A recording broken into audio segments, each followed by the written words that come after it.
friends, and welcome back to another video. So today I'm going to be talking about my thoughts on Voyager by Diana Gabaldon, and this is the third book in the Outlander series. Before I dive into my spoiler-filled thoughts, I'll share some of my spoiler-free views on this book.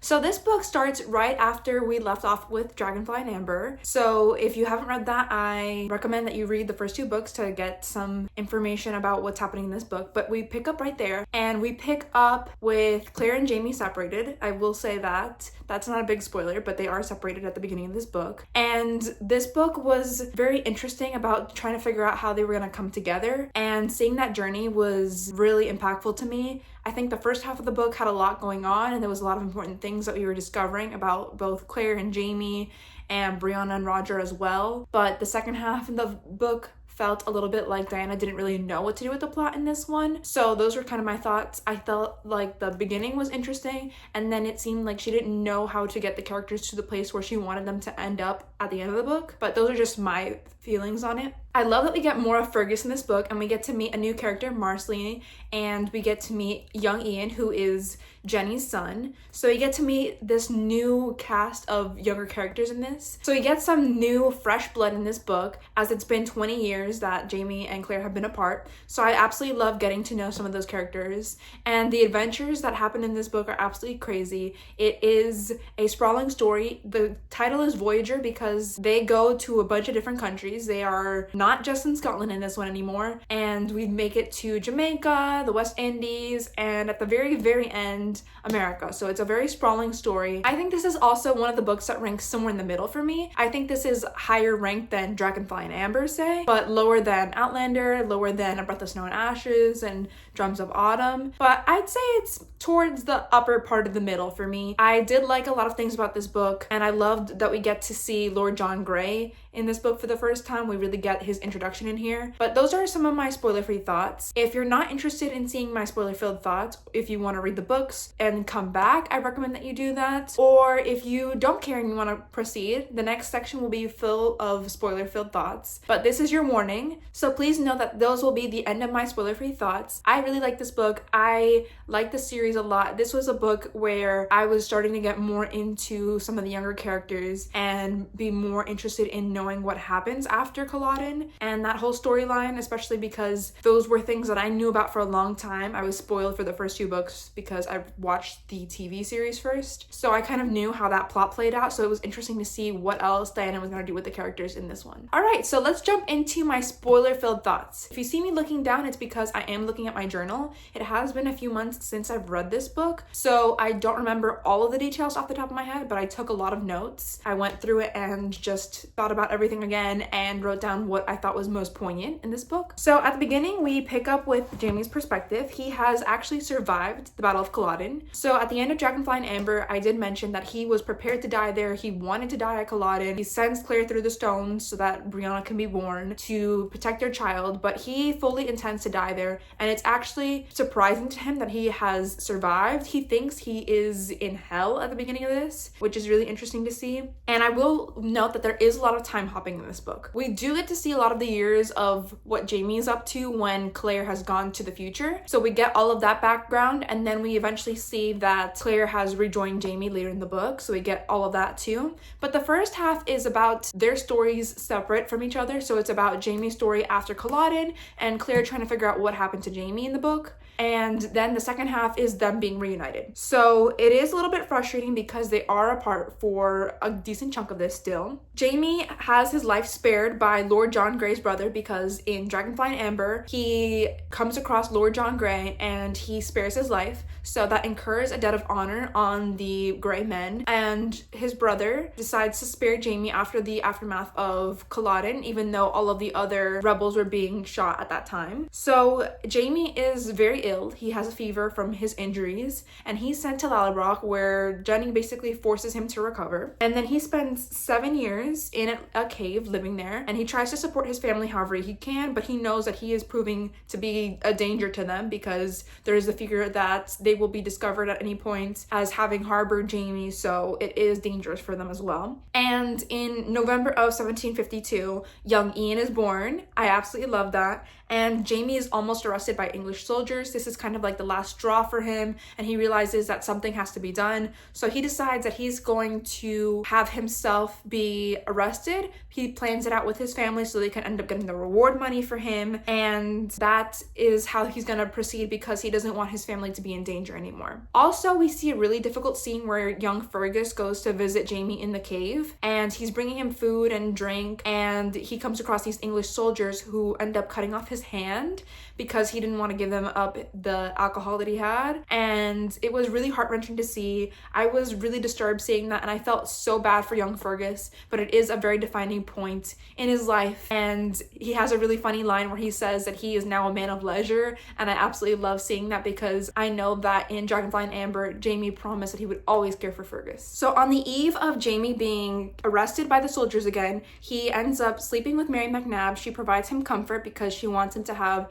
a nice memory. She knows that she can't replace Claire, that nobody can ever replace Claire, but she wants him still to have a nice memory to take with him when he's in prison to keep him going. And she does this so that he has that to go off of when he goes to Ardsmuir after. And he ends up getting there, and a year later, Lord John Grey ends up becoming the governor of Ardsmuir Prison, and this is the first time that we've seen Lord John since the run-in in Dragonfly and Amber, and he doesn't really know who Jamie is at first, but Jamie definitely recognizes him, and he demands that Jamie helps him translate some information about this French gold that has been found, which was associated with Charles Stuart and the uprising, and it was supposed to be aid to help him win the uprising, but it came too late. So they find a sapphire, or Jamie finds a sapphire, and Lord John Grey ends up keeping it when Jamie escapes to go look for this treasure that he finds out about from this guy that he's translating this information of. And so he goes and he finds this treasure, but he tells Lord John that there isn't anything there, that the man was speaking gibberish, that it wasn't about the French gold at all. But Jamie goes, he finds that treasure, so he knows where it is, and he comes back and lets himself be arrested again because there's nowhere for him to really go. And we really see that a friendship starts to form between Jamie and Lord John at the beginning of this book. This is the beginning of their relationship, which is very tumultuous throughout the whole series, but I love that we get to see the beginnings of this. It is super important later on, and it is slow building, but it is almost destroyed because Lord John makes a romantic advance on Jamie because he is homosexual. So he is gay, and Jamie is obviously not inclined that way, and after his experiences with Blackjack Randall, no one can blame him for being offended by this. So it almost ruins the relationship. Jamie ends up claiming that this piece of plaid that is found on another prisoner is his, so that he will get the flogging to effectively end and sever any relationship ties with Lord John Grey. And in 1756, the prisoners from Ardsmuir are then sent to America. Most of them are sent to be indentured servants in America, but Lord John Grey, since he has this liking for Jamie, he gets him sent to an estate in England called Hellwater, and this is where Jamie spends the next several years of his life. So the stuff in Hellwater is very important to later books. It's very important to how the relationship between Jamie and Claire is when they get reunited. Hellwater is a pivotal place for Jamie and his development after Culloden. It makes him realize that there is more going on because after being in that prison for so long, he really thinks that there's nothing left to live for. But he is sent there and he works as a groom at Hellwater, and he meets Geneva Dunsany, who is one of the daughters of the house of this Lord Dunsany that he's serving, and she actually blackmails Jamie because she realizes who Jamie really is, that he is this Jacobite rebel who has these super traitorous ties, and she blackmails him saying that she's going to harm his family or do something or reveal his identity which could pose an issue for his family, and he wants to protect them, so she blackmails him into sleeping with her. So Jamie ends up sleeping with Geneva shortly before she marries a much older man, and she becomes pregnant from that encounter. But Geneva is a very interesting character. We don't see a lot of her in this book, obviously, but we do get a few interactions with her, and she's a very cunning character. She definitely knows what she wants, and she is used to getting what she wants. She's a little bit spoiled in that way, and she's very stubborn. I really can't blame her being attracted to Jamie, but it was kind of disturbing to see, especially because she is 18 years old, and she does not really act that way in the book, but she is supposed to be 18, which is crazy to me. And I just thought that she was a little bit like ruthless and conniving. I did not like how she blackmailed Jamie, and it is like a weird power differential dynamic there because she is the daughter of the house and Jamie's just a groom. He is indentured there. He can't get away from this, and he's being blackmailed, so that's an extra layer to the power dynamics there. But I have mixed feelings on Geneva. I think she's a very morally gray, complicated character, and when I reread this book, I'm sure that I will have a lot more feelings and thoughts on Geneva too. I think that there's a lot that one can explore there. So then we get to 1758, where William is born. Geneva meets Jamie and blackmails him in 1757, and she's married that same year. The following year, William is born, and Geneva ends up dying in childbirth, which is very tragic. And her husband is actually killed by Jamie because he threatens to kill William because he realizes that young Lily is not his son, that she had an affair with someone, and that he is an illegitimate child. So he's going to kill the child, but Jamie ends up killing him instead. And Jamie is offered his freedom by the Dunsany's, and he declines for now because he wants to keep an eye on young Willie. And then in 1764, which is a few years have passed, he's been on the Hellwater estate during all this time, and Jamie decides that he's gonna leave because he and William look a lot alike. Their resemblance is becoming more and more pronounced as the days pass, and he doesn't want anyone else to figure out the secret of William's birth. So he ends up planning to leave, and Lord John Grey ends up marrying Geneva's sister, Isabel, and he becomes like a stepfather to William. And Jamie actually offers his body in exchange for Lord John's promise to take care of Willie, and Lord John refuses because he's an honorable person, and he says that he would never take Jamie under those circumstances. This was a real test for the relationship, and I think this really reaffirmed to Jamie that his son was going to be safe with John because he didn't want to take advantage of this offer. He has his morals, and he's not going to just have Jamie just because he can have him, even though he really wants to. So I think that makes him feel more secure in leaving his son with John. And this is a test for the relationship, but really affirms that they can be friends, even though John cares for Jamie more than as just a friend. So after Jamie returns to Scotland, he gets to Lallybroch, and Jenny actually pairs him up with Leary, who has been widowed at this point, and she has two young daughters, Marsley and Joan. Marsley ends up becoming a very important character later on in this series, so I love that we get introduced to her here, and we get to see this father-daughter dynamic being built between Jamie and Leary's daughters. So I thought that was really heartwarming and cute, but obviously none of us wants Jamie with Leary because of all the things that she did to Claire. However, in the book, Jamie doesn't really know about all the stuff that she did with the witch trials, so it's more understandable why he ends up with her, and that relationship is like established. And in 1765, Jamie ends up marrying Leary, and this is definitely a big mistake. He ends up moving to Edinburgh and starting a printing press there and starting a smuggling business as well. But they are a disaster in their relationship. They are not good together, and this really shows that they were not meant to be together. They wouldn't have worked even if this had happened 20 years before, and now they don't work. So while we're getting all of this information about Jamie and his time after Culloden, we get some information about Claire in 1968. So she, Bree, and Roger are all continuing to look for Jamie since they found out that he is alive after Culloden, and they end up finding out that Jamie was at Ardmere prison. Claire quits her job in Boston, and she leaves everything to Brianna, and she heads to the Stones and goes through at Samhain, which is Halloween. And I love how Claire really doesn't just go through willy-nilly, like not thinking about the consequences. She grapples with the idea of leaving her daughter behind. She doesn't know whether to go through because she can go through and see Jamie, who is the love of her life, but she would be leaving behind her daughter, and if she ends up staying, she would never see the love of her life again. So she's really split between those two ideas, and I know that it's definitely not an easy decision for her to make, and I love that Brianna is part of the reason why she ends up going, because she really encourages her mother to go, and she says, if you're not gonna go through the Stones, I'm gonna go through the Stones and tell him that I'm alive, that his sacrifice was worth it. So I think that was really beautiful to see that she wants her mom to be happy, especially after how much of a spoiled brat she acts in Dragonfly and Amber. It's really some character growth that we're starting to see from Brianna, and that really made me endeared to her a little bit more. But it's not an easy decision to make, and she does feel guilty. And she ends up going through the Stones, and she ends up in 1766. So Claire has made it through the Stones, and she heads to Edinburgh. She heads there because this is the last known place where they found Jamie, so they think he's there, and she ends up finding Jamie at his print shop there. This is so exciting. They're finally reunited, and this this was something that I've been waiting for since Dragonfly and Amber. I couldn't wait to see them together again. It is something that was super highly anticipated by the fandom to see them together again, and I was so happy. And I loved that this was like a peak moment. I wish it had happened, I don't know, maybe at a different point in the book, but I love that they are reunited here. I will say I felt like the beginning was a little bit dragged out, and then after this point in the book, it seemed very disjointed. Like there were just so many different things happening that seemed completely unrelated to each other. And like I said before, Diana just didn't really know how to get her characters from point A to point B. At least that's what it felt like to me as a reader. And she wanted them to end up at a certain place in this book,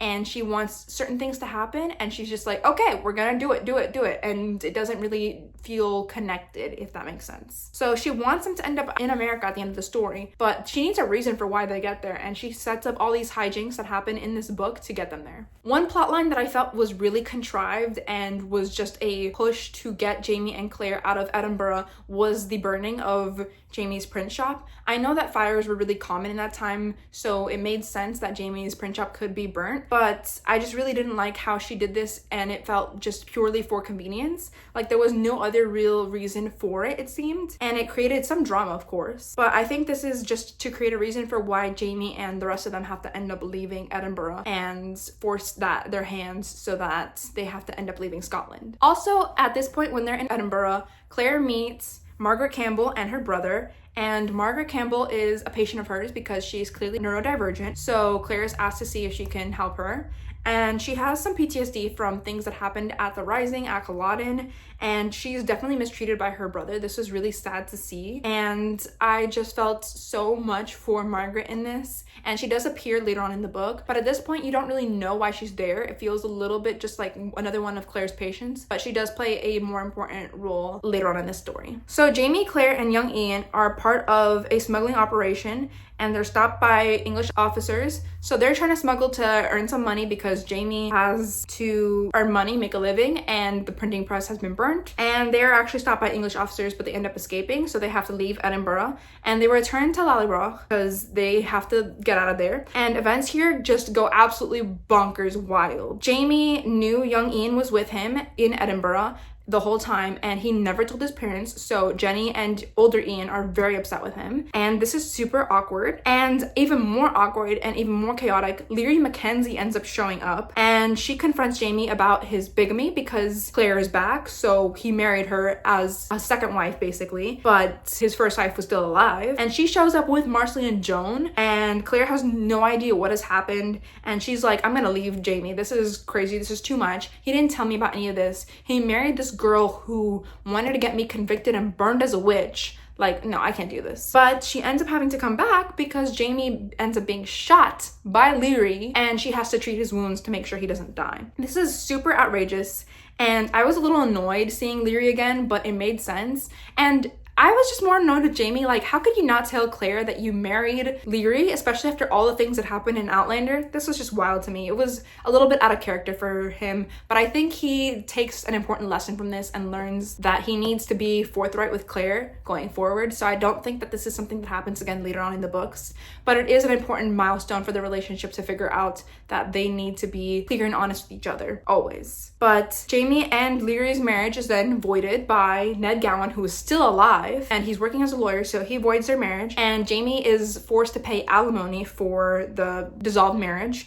and 2 dowries for her daughters. So Jamie has to raise some money. He desperately needs money to pay Leary. He has no money. His print shop has burnt. There's a lot of just dire financial circumstances happening here. So he had found that treasure that we mentioned before during Ardmere, and his family had gone to retrieve some of the treasure a little bit over the years as they really needed money. And so he and young Ian go, and he sends young Ian to retrieve the gold there, but Ian is kidnapped by a ship. And this is where things really go off the rails in this book. After Ian is kidnapped, Claire and Jamie head to France to Jared Fraser there, and they try to get his help to figure out what ship Ian was taken by. They end up finding out that he was taken on a ship called the Bruja, and it is headed to the West Indies. So Jamie, Claire, Fergus, and Marsley end up following. Marsley announces that she plans to marry Fergus, and she and Fergus end up on the ship last minute. Like, they hide from Jamie, and he finds out after they're underway that they're there, so he can't send them back. And I really admired that Marsley was so determined in this book. Like, she knew Fergus was the man for her. She was fierce, loyal, and stubborn, and she really quickly won me over at this point of the book. I fell in love with her very quickly, and I just loved that she knew what she wanted. I wasn't a big fan of the age gap, especially at the beginning, reading their relationship, but I didn't feel this as keenly once I got used to their pairing. I didn't like that he's basically twice her age, so it's a lot to handle, but Marsley is more than a match for him, so I end up getting used to the relationship. Then we end up in 1767, the Artemis, which is a ship that Claire and Jamie take from Scotland to head to the West Indies. They end up meeting up with a man-of-war British ship, the Porpoise, while they're en route.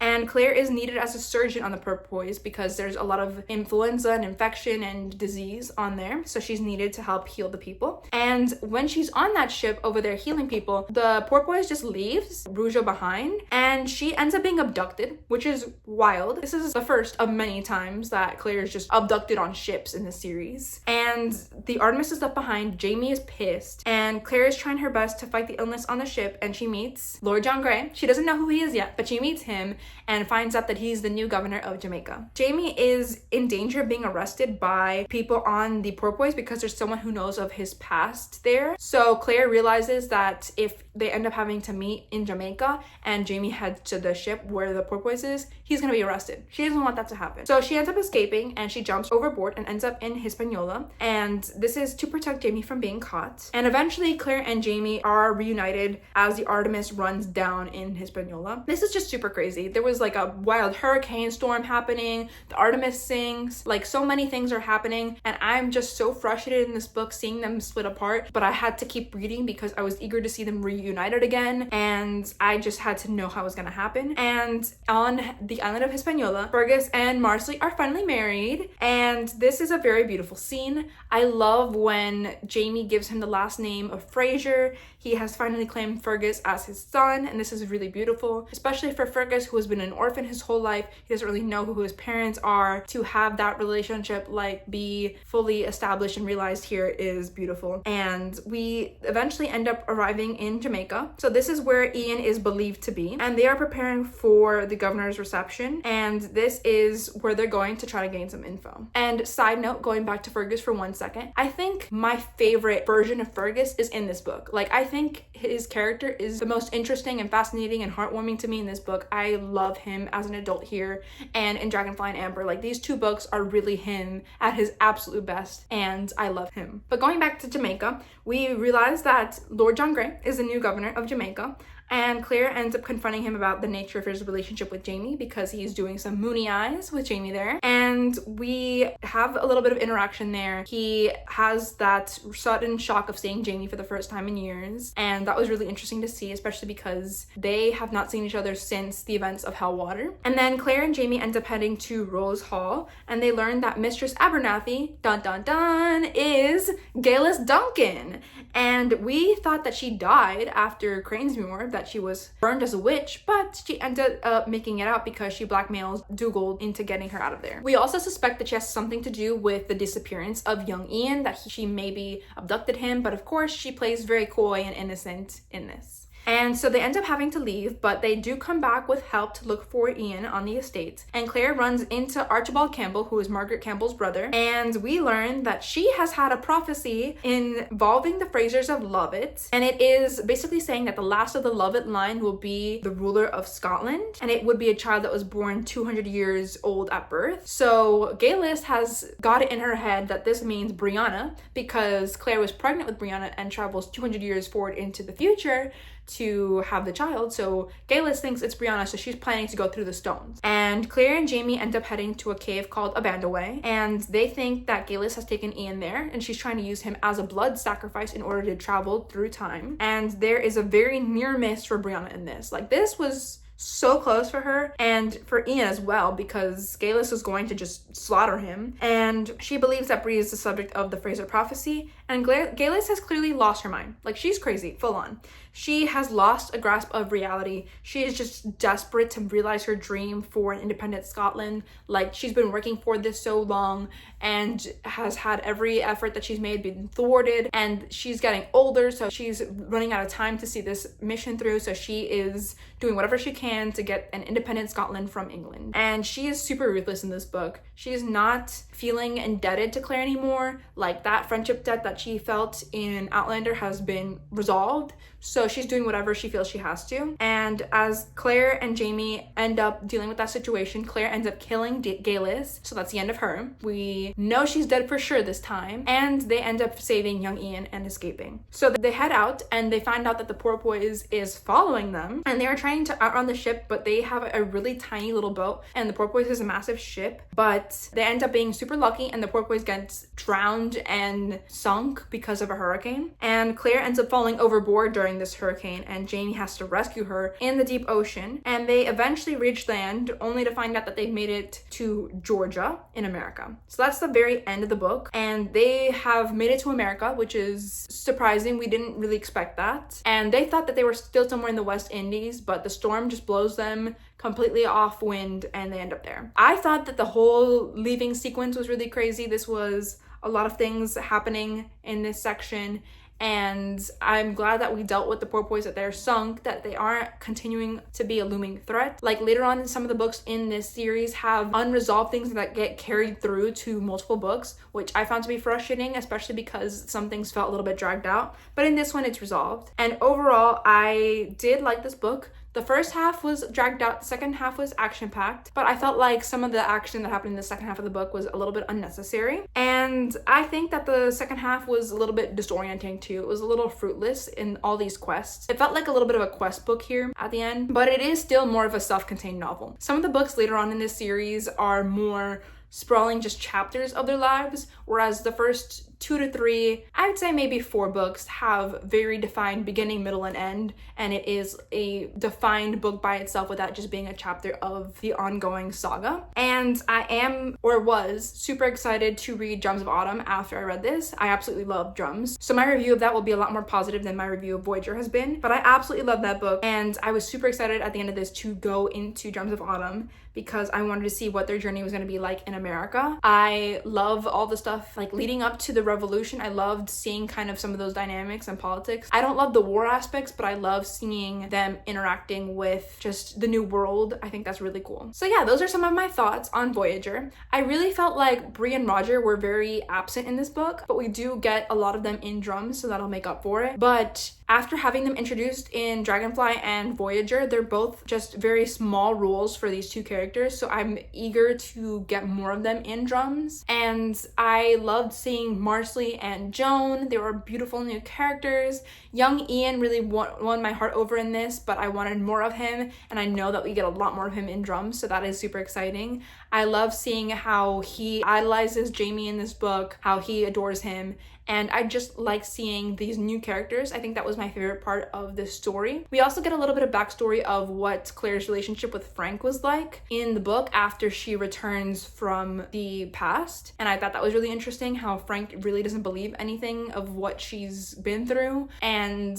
it was important to note. And they have a very strained relationship after for those 20 years, or 18 years, I should say, because he dies when Brianna's 18. But it's super heart-wrenching to see that. You can really see how the cracks in the relationship that were already there start to crumble, and he had planned to take Bree with him to the UK, but he ends up dying before that happens, and he and Claire were planning to get divorced and all of that. So we really see the fallout of that relationship, the end of it, here in Voyager. Frank will show up a little bit more in some of the other books, but his main story arc with Claire is over in this one. And he only shows up in like flashback scenes, so he's not physically present in this. He's dead. The whole book, he is dead, but he's not physically present, but she remembers a lot of interactions, and there's a lot of memories of him and flashbacks with him in this book. So those are some of my thoughts on Voyager, and I'd love to know if you've read this book, what you thought of it. If you've seen the TV series, what did you think of the 3rd season of the show? And how did you feel about Jamie and Claire being reunited? I'd just love to hear any of your thoughts down below, and feel free to like, comment, and subscribe if you like this video. But yeah, those are all of my thoughts. And if you want to keep up with this series, just know I will be doing a review for each of the books. So if you want to read them now, you can totally do that and hop back in and check out some of my other reviews when they come out. So those are just my general thoughts. Thank you so much for watching, and I hope that wherever you are in the world, you're doing well, whether it's morning, afternoon, or evening, and I hope to see you for the next one. Thank you so much for watching. Have a good one. Bye!